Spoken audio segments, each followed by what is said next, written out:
அமைதியான முறையில முதலமைச்சர் கொடுக்க போனோம். எங்க மண்டபத்துல வந்து அடிச்சாங்க.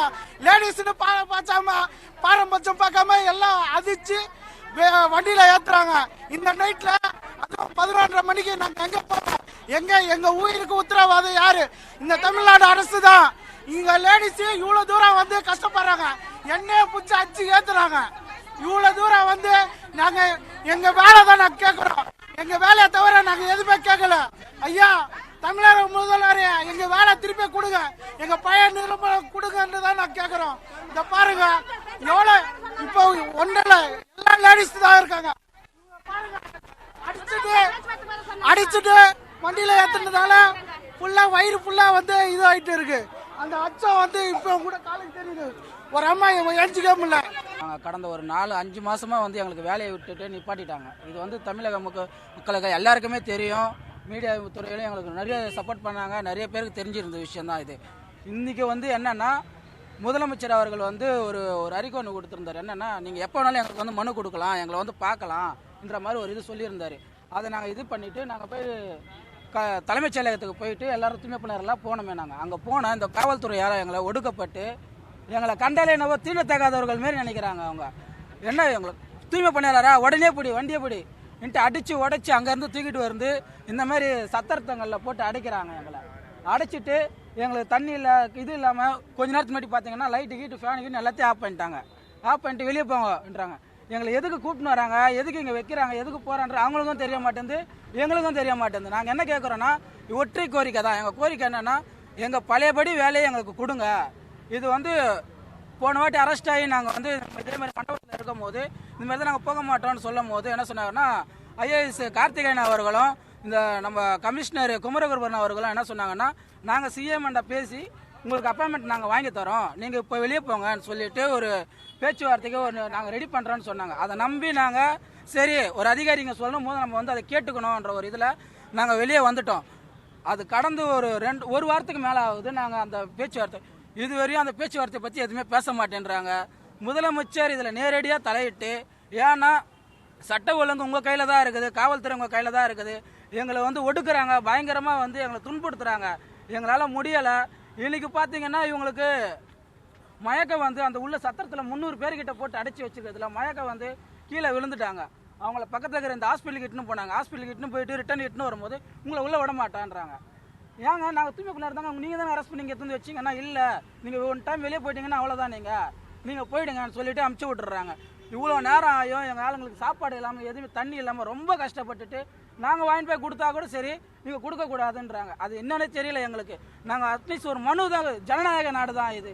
இந்த தூய்மை பணியாளர்களுக்கு மட்டும் 140 பேர் போட்டுக்கிறாங்க. ஒரு 4 பேர் நின்றாங்கன்னா போதும் தூய்மை பணியாளர்களாக போங்க போங்க நாயை விரட்டுற மாதிரி விரட்டுறாங்க. எனக்கு ரொம்ப கேவலமாக இருக்குது. நாங்கள் வந்து உங்களை பீ மூத்திரம் எல்லாத்தையும் நாங்கள் வாரணும், இந்த கையால் வாரினவங்க நாங்கள். எங்களுக்கு கொஞ்சம் கருணையாக பாருங்கள். இல்லைன்னு வச்சிங்களேன், ஒன்று எங்களை கருணை கொலையாச்சும் பண்ணிவிடுங்க. உங்களுக்கு இந்த அரசாங்கத்துக்கு எங்களை வச்சுக்கிட்டு எங்களுக்கு ஒரு நியாயம் சொல்ல முடியலன்னா தயவு செஞ்சு சொல்கிறேன், எங்களெல்லாம் கருணை கொலை பண்ணிவிடுங்க. இந்த தூய்மை பணியாளர் பிரச்சனை உங்களுக்கு இதோடு ஓஞ்சிடும். முதலமைச்சர் அவர்களே, மாண்புமிகு முதலமைச்சர் அவர்களே, நாங்கள் நீங்கள் சொன்ன ஒரு கோரிக்கையை தான் நாங்கள் மீண்டும் மீண்டும் நினைவுபடுத்துகிறோம். நாங்கள் என்ன சொன்னால் 19/1/2021 நீங்கள் என்ன சொன்னீங்கன்னா, எங்களுக்கு இந்த மாதிரி நான் வந்தேன்னா உங்களுக்கு ஒப்பந்ததாரராக இருக்கிற நீங்கள் எல்லாரையும் உங்களை நான் பணி நிரந்தரப்படுத்துவேன்ட்டு நீங்கள் கடிதம் கொடுத்தீங்க எதிர்கட்சியாக இருக்கும் போது. அதன்படி தான் நாங்கள் கேட்குறோமே. அது பணி நிரந்தரம் கூட எங்களுக்கு வேண்டாம். அதை நாங்கள் கோர்ட்டில் வாதாடிக்கிறோம். எங்களுக்கு அட்வொகேட்டுக்கு இருக்காங்க. நாங்கள் அது கோர்ட்டில் நாங்கள் வாதாடி நாங்கள் வாங்கிக்கிறோம். எங்கள் பழையபடி 7ஆம் மாதம் 31ஆம் தேதி நாங்கள் என்ன வேலை செஞ்சுட்டு இருந்தோமோ அந்த வேலையை எங்களுக்கு கொடுத்துருங்க. அது போதும் எங்களுக்கு. நாங்கள் நன்றியோடு எங்கள் இரு கையும் கூப்பி நாங்கள் உங்களை முதலமைச்சர் என்று நாங்கள் இரு கையை கூப்பி நாங்கள் வேண்டி கேட்டு கொடுக்குறோம். எங்கள் வேலையை எங்களுக்கு கொடுத்துருங்க. எங்களை வந்து தீண்டத்தகாத மாரி பார்க்காதீங்க. நாங்களும் இந்த சென்னையின் பூர்வ குடிகள் தான். நாங்கள் அப்பத்துலேருந்து நான் இத்தனைக்கும் 14 வருஷமாக நான் அந்த வேலை செய்கிறேன். இப்போ எனக்கு 36 வயசு. நாங்கள் அப்போ எத்தனை வயசில் நான் இங்கே வந்திருப்பேன்னு பார்த்துங்க. அந்த வயசுலேருந்து நான் இதே குப்பையை வாங்கிட்டு சொல்ல முடியல. லேடிஸ் யூஸ் பண்ணுற அந்த இதெல்லாம் நான் இந்த கையால் எடுத்து போட்டேன். போய் சாப்பிடும் போதெல்லாம் எங்களுக்கு ஒப்பாது இருந்தாலும் நாங்கள் செஞ்சுருக்கோம். எதனாலனா இந்த தமிழ்நாடு, இந்த தமிழகம் எங்களுக்கு சுத்தமாக இருக்கணும்னு ஒரே காரணத்தினால தான் எங்கள் மனசில் இந்த தமிழகம் சுத்தமாக இருக்கணும்னு நாங்கள் நினைக்கிறோம். நாங்கள் நல்லா இருக்கணும்னு நீங்கள் நினச்சிங்கன்னா எங்களோட வேலையை எங்களுக்கு தயவு செஞ்சு கேட்குறோம். நாங்கள் திருப்பி கொடுத்துருங்க. இது எங்களோட கோரிக்கை. நானும் ரொம்ப வருஷமாக வேலை செஞ்சிட்ருக்கேன். எங்கள் கோரிக்கை தான் நாங்கள் கேட்டோம். மனு கொடுக்க தான் போனோம். எங்களை அரெஸ்ட் பண்ணி இங்கே வந்து போட்டாங்க. 300 பேர்கிட்ட உள்ளே இருந்தோம். ஃபேனு லைட் ஆஃப் பண்ணிட்டாங்க. எனக்கு மூச்சு திணறல் ஏற்பட்டு நான் இந்த ஹாஸ்பிட்டலுக்கு போனேன். திருப்பியும் என்னை ஸ்டான்லி கிட்டுன்னு போனாங்க. இல்லை என்னை டிஸ்சார்ஜ் பண்ணிவிடுங்க. நான் தான் இப்போது வற்புறுத்திட்டு வந்துட்டேன். என்னை டிஸ்சார்ஜ் பண்ணிவிடுங்க. நான் போய் என் போராட்டத்தில் நான் கலந்துக்கணும். என் உயிர் கூட போனால் கூட பரவாயில்ல. என் உயிர் கூட எனக்கு எங்கள் ஆளுங்க கூட உள்ளே இருக்காங்க. லைட்டு ஃபேனெல்லாம் ஆஃப் பண்ணிவிட்டு சாப்பாடும் கொடுக்காமல் இருக்காங்க. நான் அவங்க கூட வெளியே கூட உட்காந்துறேன். அங்கே போய் நிற்கிறேன். ஒரு நாயை விட மோசமாக விரட்டுறாங்க அதிகாரிங்க. அவங்க என்னதான் எங்களை நினச்சிட்டு இருக்காங்கன்னு கொஞ்சம் கூட புரியல. ஒரு நாய்ங்களா நாங்கள்? மனுஷால் தானே, அவங்கள மாதிரி ஒரு மனுஷால் தானே. அவங்க அந்த அதிகாரிக்கிட்ட நாங்கள் கேட்குறோம், உங்களுக்கு 5 மாதம் சம்பளம் இல்லைன்னா நீங்கள் சும்மா இருப்பீங்கன்னா நீங்கள் இந்த யூனிஃபார்ம் போட்டுட்டு வேலை செய்யுங்கன்றாங்க. படிச்சிருந்தா நாங்கள் அந்த யூனிஃபார்ம் போட்டிருக்க மாட்டோமா? ஏன் இந்த வேலைக்கு வருவோம் நாங்கள்? அது ஏன் அவங்க புரிஞ்சிக்க மாட்டேன்றாங்க? இல்லை ஏன் பெரிய அதிகாரிங்க கிட்டே எங்கள் பேச்சுவார்த்தைக்கு ஏன் எங்களை கூப்பிட மாட்டேன்றாங்க? 1 நாள் 2 நாளா 5 மாதம் ஒரு ஹாஸ்பிட்டலுக்கு வேணும், பணம் தேவையில்லை. எதுக்கும் போகாமல் இன்றைக்கி ரொம்ப நாங்கள் அவஸ்தைப்பட்டோம். கூட இருக்கிறவங்க எல்லாம் ஷேர் பண்ணி எங்களுக்கு கொடுத்தாங்க. ஹாஸ்பிட்டலில் பாருங்கன்னு ஷேர் பண்ணி கொடுத்தாங்க. ஹாஸ்பிட்டல்லேருந்து வந்தோம். இப்போ இங்கே கூட எங்களை நிற்க விட மாட்டேன்றாங்க. ஏன் எதுக்கு நிற்க விட மாட்டேன்றீங்க? எங்கள் கோரிக்கை நியாயமானது தானே.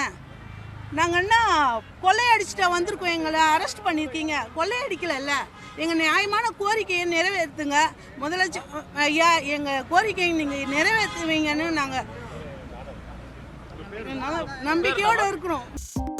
2.66 கோடிக்கும் அதிகமான மக்களின் உள்ளங்களை வென்ற தந்தி டிவியின் டிஜிட்டல் தளங்கள், 1.25 கோடி யூடியூப் சப்ஸ்கிரைபர்ஸ், 47 லட்சம் ஃபேஸ்புக் ஃபாலோவர்ஸ், 25 லட்சம் இன்ஸ்டாகிராம் ஃபாலோவர்ஸ், 23 லட்சம் எக்ஸ் ஃபாலோவர்ஸ், 11 லட்சம் தந்தி ஆப் டவுன்லோட்ஸ், 35 லட்சம் வெப்சைட் மந்த்லி ஆக்டிவ் யூசர்ஸ். அசுரபலம் கொண்ட எங்கள் டிஜிட்டல் கரங்களில் உங்கள் விளம்பரங்களை சேர்க்க வாட்ஸ்அப் பண்ணுங்க 8939888378.